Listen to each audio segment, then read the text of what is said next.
உங்களது குணங்கள்ல, உங்களுடைய கண்களினுடைய பார்வைகளில, உங்களுடைய செவிகளில, உங்களுடைய வாயின் வார்த்தைகளில, உங்களுடைய நாவல, சிறு நாவு தான்.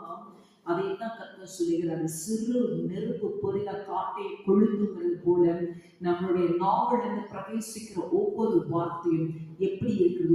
ஒருத்தரை குற்றப்படுத்துகிறதாக இருக்கிறதா? ஒருவருடைய மனதை நோக்கப்படுத்துகிறதாக இருக்க? இல்லைங்க, இதை ஒரு விசுவாசிக்கு சொல்லக்கூடியது ஊழியர்களாக எங்களுக்கு சொல்லுகிறீர்களே என்று நீங்கள் கேட்கலாம். கர்த்தர் உங்களை பார்த்து தான் சொல்கிறார். அல்லேலூயா. எத்தனை சம்பவத்துல, எத்தனை குடும்பத்துல, எத்தனை நம்மளுடைய சக ஊழியர்கள் மத்தியில நம்ம இப்படி நடந்திருக்கோம்.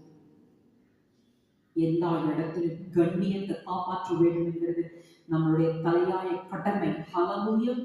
நம்மளுடைய மேன்மையான ஊழியத்துக்கு தகுந்த குணம் நம்மளிடத்தில் இருக்க வேண்டும். It should be compulsory. இந்த குணங்கள் நம்மளிடத்தில் இருக்க வேண்டும்.